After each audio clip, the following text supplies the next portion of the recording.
Deep inside the thick, dark Oloi forest, a group of elite hunters was searching for a wild beast. They were heavily armed with spears, swords, and bows. But as they pushed through the bushes, they did not find an animal. They found a man. He was wearing nothing but old animal skins, crouching on the ground and eating raw meat. Thinking he was just a wild savage, the leader of the hunters raised his bow. He shot a heavy iron arrow straight into the man's chest. The man fell backward into the dirt. The hunters smiled, thinking the danger was over. But the forest went quiet. Slowly, the man sat back up. He grabbed the wooden arrow in his chest and pulled it completely out. The hunters watched in pure shock. The deep hole in his chest hissed, blowing out hot steam as the flesh quickly pulled itself back together. In seconds, the wound was completely gone. The man let out a loud, wild roar. Then his hands began to change. His fingers stretched. Long, sharp, unbreakable claws grew right out of his fingertips. It hurt him badly.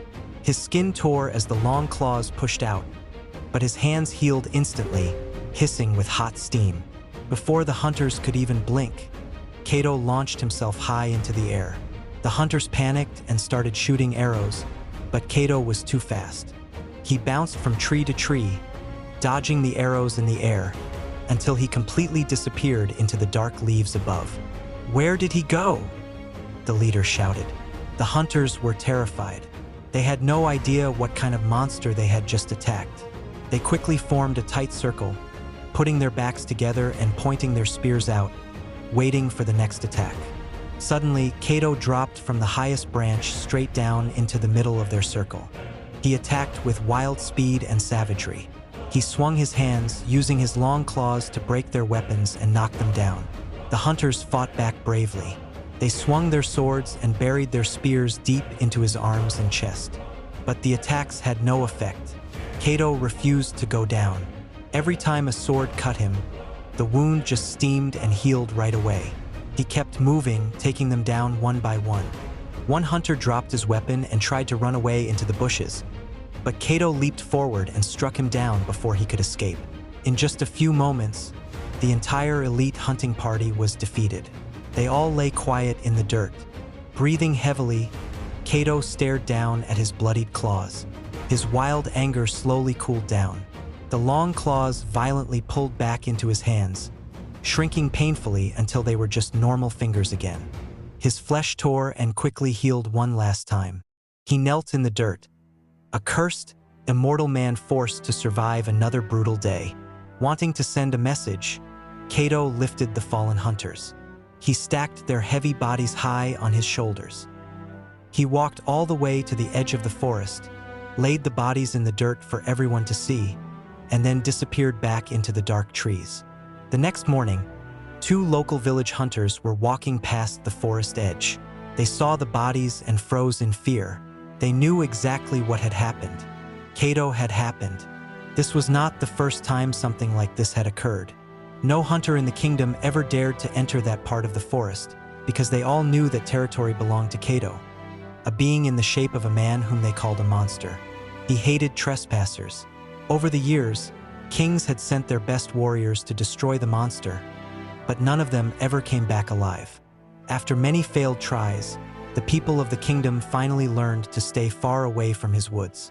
Rumors spread through the villages that Kato had been living in that exact forest for over 500 years.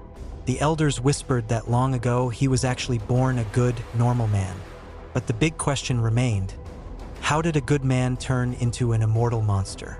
To understand the monster in the woods, we must go back 500 years. Long before Kato was a cursed legend, he was just a boy, and he was not alone. Kato was born a twin. His brother's name was Zuma. From the moment they could walk, the two boys were completely inseparable. They grew up surrounded by their mother's warm love and the towering presence of their father, who was the greatest hunter and the most feared warrior in the entire kingdom.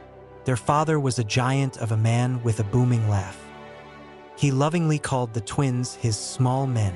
He did not want his sons to be soft, so he taught them the harsh rules of survival early. He took them deep into the dangerous bush, teaching them how to track footprints in the mud, how to listen to the wind, and how to bring down wild game to feed their people. But hunting was not enough. Their father knew that the world was dangerous, so he forced the twins to undergo brutal combat training. While other children played in the rivers, Kato and Zuma were carrying heavy tree logs up steep hills.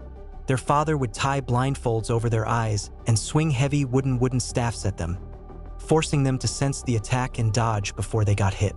He taught them how to fight men twice their size. Because of this harsh training, by the time the twins were teenagers, no one in the village could beat them. The twins shared an unbreakable bond. They ate from the same bowl, trained in the same dirt, and breathed the same air. They knew what the other was thinking without even speaking. When border skirmishes broke out, the young twins fought side by side, moving like a single, deadly shadow to protect their kingdom. One evening, their father returned from a long, solitary hunt. He dragged a massive, beastly leopard into the village square. It was the biggest animal anyone had ever seen. The whole kingdom gathered. The men built a giant bonfire, beating drums and dancing to celebrate the great hunter's prize. But the celebration was a curse in disguise. The very next morning, the father could not get out of bed. A terrible, burning fever took over his body. By evening, the strongest man in the kingdom was dead. He did not die of old age or in battle. He just faded away, clutching his chest exactly where his spear had pierced the leopard. The whole village was in shock. The mother, weeping and confused, believed her husband had been poisoned by jealous rivals.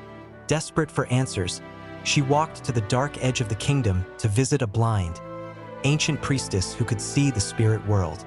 The old priestess threw cowrie shells into the dirt and revealed a terrifying truth.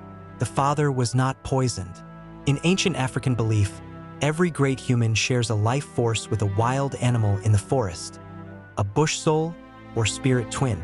The human and the animal are completely linked. If the animal gets hurt, the human feels the pain. If the animal dies, the human dies. The massive leopard the father had proudly killed was his own bush soul. In his pride, the great hunter had failed to recognize his own spirit counterpart, and by killing the beast, he had accidentally killed himself. Kato and Zuma mourned deeply. They buried their father with his weapons and tried to heal. Time passed, and the rain washed away their tears. A year later, life finally smiled on the family again. Kato married a kind, beautiful young woman from the village. Her laughter brought light back into his home. A few months later, his twin brother Zuma also found a wife.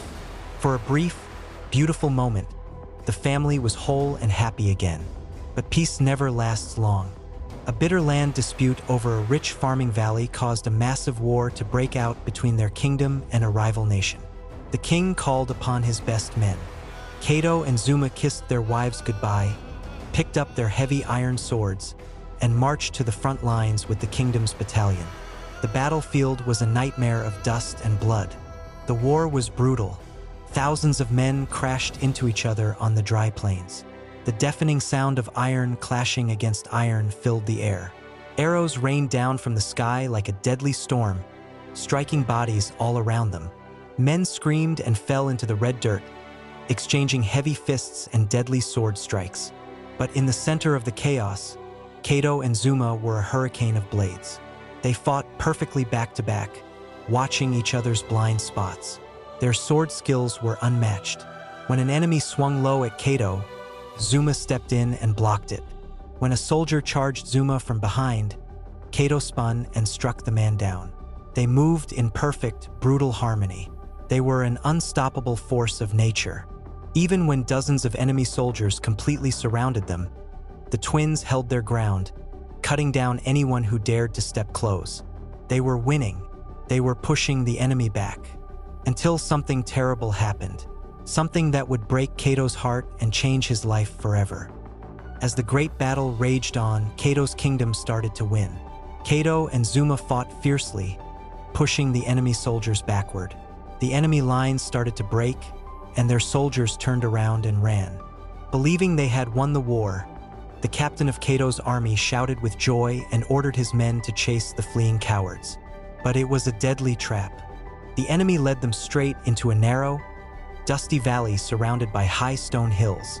As soon as Kato and his brothers-in-arms crossed deep into the territory, the sound of loud war horns echoed from the hills. Suddenly, thousands of hidden enemy soldiers surged out from the tall grass and the rocks above. The trap slammed shut. The slaughter was terrifying. Attackers came from every single angle. The sky turned dark as hundreds of arrows and spears rained down on them. Kato's brothers-in-arms fell to the dirt, screaming. Seeing the massacre, the captain panicked and shouted at the top of his lungs for a full retreat. Complete chaos erupted. Soldiers dropped their shields and ran for their lives. Kato and Zuma ran side by side through the dust, desperately trying to escape the valley. Then, out of nowhere, a stray arrow flew through the air and struck Zuma right in the chest. Zuma stumbled. Before he could even cry out, a second arrow flew through the dust and pierced directly into his heart. Zuma's eyes rolled back, and he instantly crashed into the dirt. Kato turned around and saw his twin brother on the ground, his heart completely shattered. Ignoring the arrows flying past his own head, Kato ran back into the danger. He grabbed his bleeding brother, lifted Zuma's heavy body over his shoulders, and refused to leave him behind. With his brother on his back, Kato used his free hand to swing his sword. He fought like a madman, striking down any enemy soldier that tried to block his path. He cut his way out of the battlefield, his eyes fixed only on the road leading back to his kingdom. He just needed to make it to the village healer before it was too late. He ran for miles. The hot sun beat down on them, and Zuma's blood soaked Kato's back. For a long time, Zuma was groaning softly in pain. Kato kept talking to him, telling him to hold on, promising they were almost home. But as Kato kept running, the groaning slowly stopped. Kato felt a terrifying stillness on his shoulder. He called out his brother's name over and over again as his feet hit the dirt. "Zuma! Zuma, answer me!" But there was no response. Kato refused to accept the harsh reality. He ran even faster. Just a few miles away from the kingdom's edge, Kato felt his brother's skin. It was completely cold. Kato finally stopped running. His legs gave out, and he gently laid his brother down under the shade of a large tree. He put his ear to Zuma's chest. There was no pulse. There was no breath. Zuma was dead. Right there at the edge of the kingdom, the great warrior Kato broke down. He fell into the dirt, weeping and sobbing like a child. He screamed at the sky, blaming himself for not watching his brother's back. After a long time, Kato wiped his tears, picked up his brother's lifeless body, and carried him the rest of the way home. When he reached the house, the family fell apart. Zuma's new wife dropped to the floor, holding her husband's cold body, crying uncontrollably. The whole village mourned. Zuma was buried the next morning. Because twins share a deep, spiritual bond, half of Kato's soul died that day. Kato fell seriously ill. He burned with a terrible fever that almost claimed his life, but his strong body stubbornly survived. Kato was still healing when the second tragedy struck. It was a normal, sunny day. Kato's pregnant wife went to the busy village market to buy food for the family. Without warning, the sound of galloping horses and screaming filled the air. The very same enemy kingdom that had killed Zuma had sent a raiding party to attack the innocent villagers. Chaos erupted in the market. Stalls were smashed and people ran in blind panic. In the wild stampede, Kato's pregnant wife was pushed. She tripped over a broken basket and fell flat and hard onto the solid ground. She cried out, unable to move from the intense pain in her stomach. A brave village woman saw her, quickly helped her up, and supported her as they escaped the attack. They rushed her to the healer's house. Kato ran as fast as his weak legs could carry him to be by her side. But when the healer came out of the room, her face was sad. She told Kato the heartbreaking news. His wife would live, but the heavy fall had been too much. The unborn child in her womb was dead. This completely broke Kato. His mind snapped. It felt as if this entire war was targeting his family directly. First his twin brother, now his unborn child, and his wife lay crying in the healer's house. He locked himself in his dark room and refused to eat. Looking out the window, he saw the other villagers slowly cleaning up and moving on, trying to act like things would be okay. But Kato knew the truth. They were blind to the danger. The enemy would return. Sitting in the dark, Kato feared what would come next. Who would he lose tomorrow? His wife? His mother? He made a firm promise to himself. He would not sit and watch his family fall apart. If he was powerful enough, none of this would have happened. He needed power. His mind flashed back to a memory from when he and Zuma were just 15 years old. During a hunting trip long ago, the teenage twins had chased a deer deep into a forbidden part of the forest. There, they stumbled upon a very old man dressed in ragged animal skins. He wore a necklace of small animal skulls. The twins greeted him politely, but the old man completely ignored them. He walked slowly into a dark clearing where a scary, bone-covered shrine sat in front of a small mud hut. He lived entirely alone, far away from all human life. When the boys went home and told their father what they had seen, their father's face turned pale. He warned them to never, ever go near that part of the forest again. That place belongs to the spirits, their father had warned. That old man is a dark sorcerer. Long ago, he was a normal healer, but he became greedy. He used dark, forbidden magic to cheat death and make men stronger. He can grant you whatever power you desire, but his gifts are cursed. The price he takes in return is always much heavier than the gift. Back in the present day, Kato sat in his dark room. He didn't care about the heavy price anymore. He didn't care about curses. He just wanted the power to slaughter the enemies who had ruined his life. Kato stood up. He packed a small bag of supplies, strapped a hunting knife to his leg, and walked out of his house in the dead of night. Without telling anyone where he was going, Kato set out on the long, dangerous journey deep into the forbidden forest to find the dark sorcerer. Kato journeyed deep into the forbidden forest. The path was incredibly difficult. He had to cut through thick, thorny vines and navigate across dangerous, muddy swamps, struggling to find the exact hidden clearing he had encountered 15 years ago. Just as his energy was running low, he finally found the dark shrine. Sitting in the center of the clearing was the old sage. The man had not aged a single day. The stories were true that he had remained in that exact ancient state for a very long time. Seeing Kato approach, the old man welcomed him in a low, heavy voice. He revealed that he already knew exactly what Kato wanted. He stated that he could see the pain and the desire for power in Kato's heart, but to grant such a wish, Kato would have to make a heavy sacrifice. Kato demanded to know what kind of sacrifice was required. The old sage explained that Kato must embark on a dangerous journey back into the wild to find his bush soul, the specific wild animal that shared his exact life force. The old man explained that the ritual required this animal, but he kept the terrifying details of what the ritual actually was a secret. Kato felt confused, wondering aloud how he would ever recognize his spirit twin, having no idea what kind of animal it might be. The sage simply instructed him to go, assuring Kato that the moment he saw the beast, he would instantly know, as they would both recognize each other. Handing Kato a small pouch of gray sleeping powder, the sage pointed toward a dark path in the trees and directed him to follow it.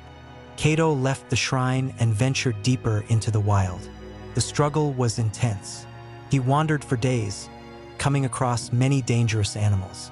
Some small beasts ran away in fear, while angry wild boars chased him through the thick bushes.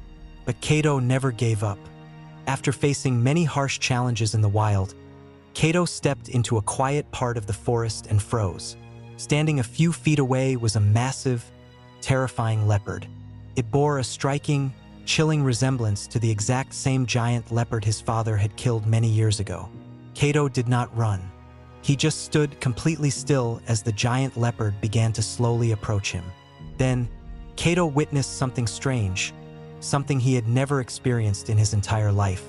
The forest went completely silent, and Kato began to hear the heavy, rhythmic heartbeat of the leopard echoing deep inside his own chest.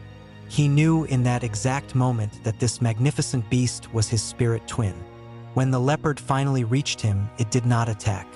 Instead, it gently laid down at his feet and began to softly lick his dusty legs. Recognizing his animal soul, Kato pulled out the magical powder the sage had given him and blew it directly into the leopard's face. The massive beast instantly dozed off, collapsing gently onto the ground. Kato lifted the heavy animal onto his broad shoulders and made the long trek back to the dark shrine. When he arrived, the sage inspected the sleeping beast and confirmed that it was indeed Kato's true animal soul. The ritual was ready to begin. Without any warning, the old man took the same gray powder and blew it directly into Kato's face. Kato instantly collapsed onto the dirt floor, falling into a deep, unbreakable sleep. Then the sage did something truly unspeakable. He built a massive, sacred fire in the center of the compound and placed a giant iron pot filled with river water over the flames.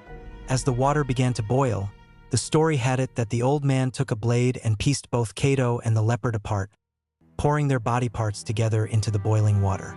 The sage began to chant dark incantations.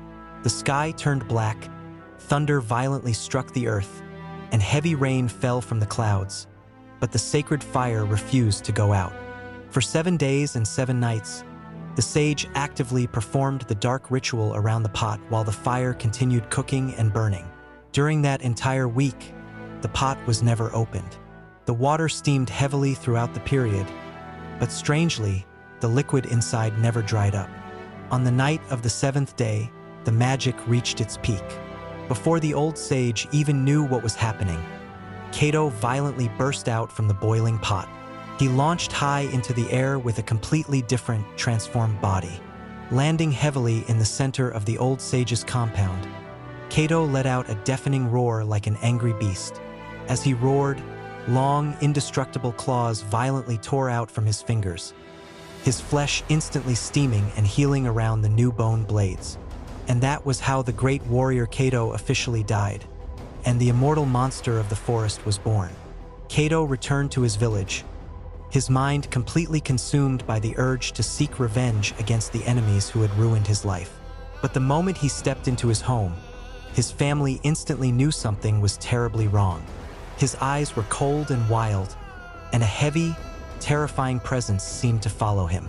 Soon after his return, the kingdom prepared for another massive war against their rivals. Kato was counted among the battalion of soldiers, but when they marched onto the battlefield, Kato did not fight like a man. He fought like a savage beast. When the enemy soldiers charged, Kato threw his iron sword into the dirt. He launched himself into the enemy lines with blinding speed. The enemy soldiers slashed his chest and back with heavy swords, but to their absolute horror, Kato's skin hissed with hot steam and instantly healed the deep cuts in seconds. When archers shot arrows into his body, Kato simply grabbed the wooden shafts, violently pulled them out, and kept moving as the holes sealed themselves shut. He needed no weapons. His long, indestructible claws tore through the enemy soldiers with brutal, unmatched savagery.